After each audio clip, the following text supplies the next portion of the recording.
Allez, dernière ligne droite. Alors, dernière ligne droite, ROI versus COI. C'est quoi, les amis? ROI, vous savez ce que c'est? C'est le retour sur investissement. On va voir ce que c'est que le COI, d'accord?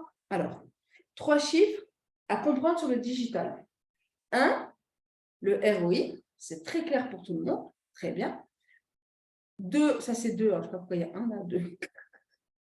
2, bon, il ne va pas changer, on s'en fout.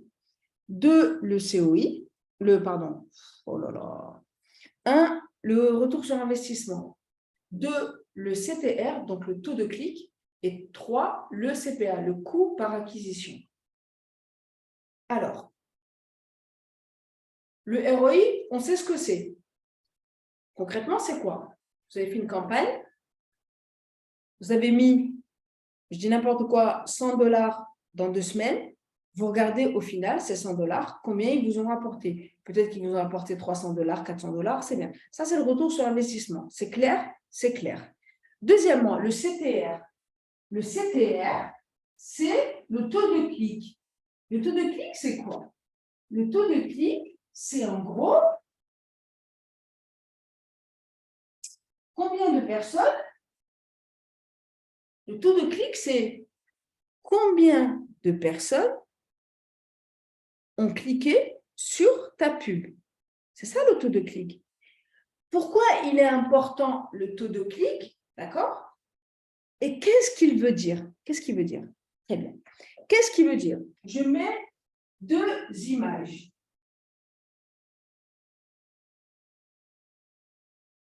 D'accord? Et là, je mets un poisson. Très bien. Et là, je mets le soleil aussi. 2 images. OK? Vous me suivez? Taux de clic ici, 22. 158. Taux de clic ici, 350 000. Qu'est-ce qui veut dire le taux de clic? Pourquoi le taux de clic est important? Et qu'est-ce qu'il veut dire? Le taux de clic, les amis, il vous donne une information sur quoi précisément? Qu'est-ce qui nous permet de comprendre le taux de clic? Qu'est-ce qui nous permet de comprendre? Il nous permet de comprendre que si ici, tu as eu 150 000 clics, alors qu'ici, tu as eu 350 000 clics, alors que tu proposes le même service, qui est ici buy, achète, et là aussi buy, achète, donc.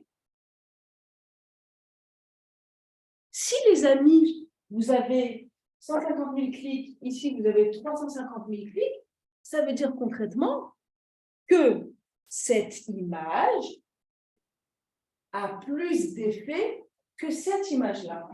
Le taux de clic, les amis, il est très important parce qu'il permet de comprendre l'impact du visuel, autrement dit, l'impact du design, autrement dit, l'image, autrement dit, le contenu. Donc, 1, le retour sur investissement, on l'a compris. 2, le taux de clic nous donne des informations sur le design. C'est ça qui est fondamental, les amis. Le design est fondamental à l'ère du digital. Et pourquoi il est important? Parce que n'oubliez pas, les amis, que tout passe par des clics. Votre trafic, vous l'avez par du clic. Si aujourd'hui, il y a une vidéo qui fait 1 million de vues ou une autre qui fait 3 vues, c'est parce que le contenu n'est pas pertinent. Ou alors, il est très pertinent. Le taux de clic vous donne une information lorsque vous faites des ads. Quand vous voyez un taux de clic qui est très élevé ou qui est très bas, vous remettez en question le visuel, le design. Des fois, quand vous faites des pubs, n'hésitez pas à changer le design. Même si vous proposez le même produit ou service, changez le visuel. Moi, j'ai fait là pour la campagne là, pour la campagne de la visioconférence, j'ai fait 3 visuels différents. Donc, 3 visuels différents pour exactement le même résultat qui est inscrivez-vous, bref, venez participer. C'est ça que j'ai fait. Donc, le visuel, j'ai mis 3 différents. Mais pourquoi j'ai fait 3 différents? Parce que chaque visuel est perçu de différentes manières aux yeux de l'audience. Il n'y a pas tout le monde qui clique pour les mêmes raisons. Il n'y a pas tout le monde qui aime les mêmes couleurs. Il n'y a pas tout le monde qui fait attention à les mêmes titres. Est-ce que vous avez compris la subtilité? Et le taux de clic, c'est exclusivement le design. D'accord? Troisièmement, le CPA, le coût par acquisition. Qu'est-ce que c'est que le CPA? Le coût par acquisition, c'est en gros combien vous a coûté d'acquérir ou bien de vendre ce produit ou service. Exemple concret, vous avez mis de la pub là, vous avez fait un sponsoring, vous avez mis de la pub, une personne, elle clique, elle achète, vous faites votre bilan de retour sur investissement et vous avez vu que pour $100, vous avez fait $450 de vente. D'accord? Très bien. Vous devez, vous, avec le coût par acquisition, combien vous a coûté, la campagne vous a coûté $100. Mais combien vous avez fait, je dis n'importe quoi, 10 ventes. D'accord? Vous devez savoir 10 ventes, combien chaque vente, une vente, combien elle vous a coûté pour acquérir 450. Donc, vous allez faire 450 par 100, d'accord? Ça va nous faire 45. Et donc, vous allez comprendre que vous avez fait, comment ça s'appelle, 45 ventes à, $45 à 10 ventes, ou à 10 ventes, ça vous fait 450, on est dans le chiffre. Donc, en gros,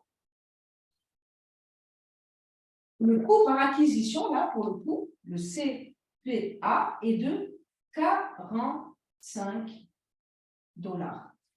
Ça vous a coûté $45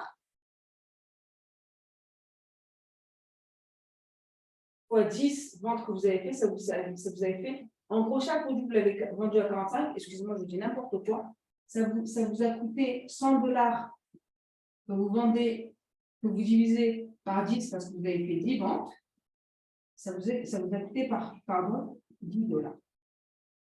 D'accord? Ça, c'est important de savoir pourquoi.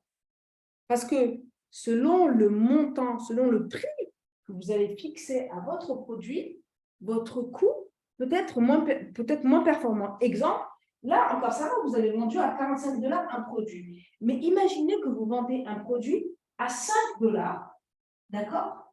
Vous vendez un produit à $5 et vous faites 10 ventes. Pareil, qu'est-ce qui se passe? $5 par 10 ventes, ça vous fait $50. Vous ne couvrez même pas vos charges de $100 que vous avez investi dans votre campagne. Il y a un gros problème, vous êtes en perte clairement d'argent. C'est pour ça que le CPA, il est très important. Le coût par acquisition, combien vous coûte de vendre ou d'acquérir un client. C'est clair? Bien. Maintenant, next step, c'est quoi le COI? C'est quoi le COI? Le COI, c'est Cost of Inaction. Cost of Inaction. Cost of Inaction. Le coût que ça vous coûte de ne pas agir. C'est tellement négligé, les amis. Le coût d'inaction. En français, le coût d'inaction. C'est quoi le coût d'inaction, les amis? Le coût d'inaction, les amis, c'est quoi? Le coût d'inaction, c'est en gros combien vous avez perdu d'argent pour ne pas avoir pris cette décision. Autrement dit, combien ça leur a coûté. Il y a des gens, je vous dis encore, ça va mourir de rire, il y a des gens qui ont payé cette visio. Mais vraiment, il y a des gens qui ont payé cette visio qui ne sont pas là, je ne les vois pas là, parce que je sais en général qui a payé et qui va venir. Il y en a une dizaine qui ont payé qui ne sont pas là. Bon. Combien ça leur a coûté de ne pas assister à cette visio? C'est ce que j'appelle là dans le coût d'inaction. En gros, ils n'ont pas agi pour venir. Vous qui avez l'information là qui assistez, combien ça leur a coûté, combien ils ont perdu d'argent et combien ils vont perdre d'argent pour ne pas avoir assisté à cette visio. C'est ça le coût d'inaction. Le coût d'inaction, c'est ne pas prendre une décision qui, vous pensez qu'il n'y aura aucun impact, mais ça vous coûte au quotidien de ne pas avoir agi. C'est ça le coût d'inaction. Le coût d'inaction, si vous pouvez éviter, c'est génial parce que vous gagnez de l'argent et vous avancez plus vite que les autres. Le coût d'inaction, ça peut être aussi, vous avez une expertise et vous ne travaillez pas pour la monétiser. Vous pénalisez tous les gens qui ont besoin de votre service. C'est vous qui les pénalisez, c'est de votre faute. Vous pénalisez ces gens parce que vous décidez de ne pas monétiser votre expertise. Vous pénalisez les autres et vous vous pénalisez aussi parce que vous n'avez pas de rentrée d'argent par rapport à cette expertise-là. C'est ça le coût d'inaction. Le coût d'inaction, il est très négligé. Maintenant, vous avez compris la différence entre ROI, donc retour sur investissement, et COI, le coût d'inaction. En gros, ici, tu as mis de l'argent et tu vois combien ça coûte. D'accord? Ça, c'est quoi? Ça, c'est, tu as un gros potentiel qui peut être 1 million de dollars. C'est véridique, hein? Tu as un potentiel d'1 million de dollars et tu ne le fais pas, tu fais rien. Et du coup, combien tu as perdu? Tu perds cet argent-là. Le coût d'inaction, c'est le coût que vous perdez potentiellement. Exemple, je prends mon exemple à moi, très concret. Hein. Si je n'avais pas développé tous les business que j'ai développés là, d'accord? J'ai, je crois, 7 ou 8 plateformes en ligne. Si je n'avais pas développé les 8 plateformes en ligne, qui sont dans divers domaines d'activité, il y en a où je vends des cartes digitales, il y en a où je vends des produits du terroir, il y en a où je vends mon expertise, il y en a où je vends des formations, j'en passe. Si je n'avais pas développé ces 8 plateformes-là, jusqu'à aujourd'hui, le chiffre d'affaires que j'ai généré, que je continue à générer, et bien tout simplement, si je n'avais pas fait tout ça et je décidais de me contenter de mon poste de salarié, tout ce chiffre d'affaires-là jusqu'à aujourd'hui que j'ai généré, eh bien, j'aurais perdu cet argent, puisque là, je l'ai acquise. Je n'aurais pas cet argent-là. C'est le coût que j'aurais perdu. Je vais plus loin, les amis. On ne parle même pas d'argent. Je vais plus loin. On ne parle pas d'argent. Les personnes qui me suivent sur YouTube, toutes les personnes depuis 2017 qui voyaient mes vidéos, qui, grâce à mes vidéos, se sont motivées à s'installer au Maroc, se sont installés au Maroc, vivent au Maroc, ont une belle vie au Maroc, sont heureux de leur vie au Maroc. Si je n'avais pas fait ces vidéos, combien de vies j'aurais raté d'impacter? Combien de vies j'ai pu changer grâce à mon échelle? Hein? Combien de vies j'ai pu changer grâce à mes vidéos YouTube? C'est ça le coût d'inaction. C'est parce que je décide non, c'est pas intéressant ou non, j'ai pas envie, que je perds, soit de manière financière, soit d'une autre manière, de manière avec de la valeur, tu perds de la valeur et tu négliges de te développer et donc tu le payes inconsciemment, tu payes un potentiel. C'est ça le coût d'inaction. Les amis, le coût d'inaction, si vous pouvez l'éviter, évitez-le. Prenez des décisions, agissez. Et je vais vous donner une astuce que moi, je pratique. Moi, je le fais, et je le fais exprès. Hein. Je fais exprès, les amis, de développer un maximum de conférences et de visio, soit en présentiel, soit en distanciel, en visio. Pourquoi je fais exprès d'en développer assez rapidement, chaque mois, tous les 2 mois, tous les 3 mois, etc. Pourquoi? Parce que plus j'en développe, plus je vais faire des erreurs, ce qui est normal. Parce qu'à chaque fois que je vais développer, il y aura toujours une petite erreur. Et à chaque fois que je développe, à chaque fois que je fais ces visios ou ces conférences, je vais à chaque fois m'améliorer. Si je fais une visio par an ou alors une conférence par an, comment je vais rectifier le tir? Je dois attendre 1 an après pour corriger mes erreurs? Non. Alors que plus j'en fais, tous les 2-3 mois, si je fais une visio tous les 3 mois, qu'est-ce qui se passe? J'aurai toujours de l'avance sur les autres qui en font une par an. Parce que si j'en fais une tous les 3 mois, je vais toujours faire des petites erreurs et je vais m'améliorer beaucoup plus rapidement que les autres. C'est pour ça que je fais des visios rapidement. Même si j'ai 2 personnes, 3 personnes, 10, 15, 20, c'est pas grave.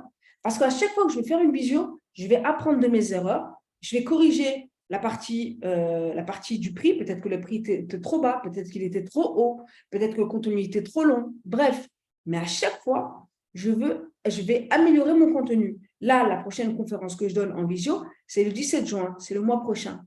17 juin, samedi, pareil, visio, toute la journée, comment s'installer au Maroc, blablabla. Bref, tout ça, c'est vraiment axé pour les expats.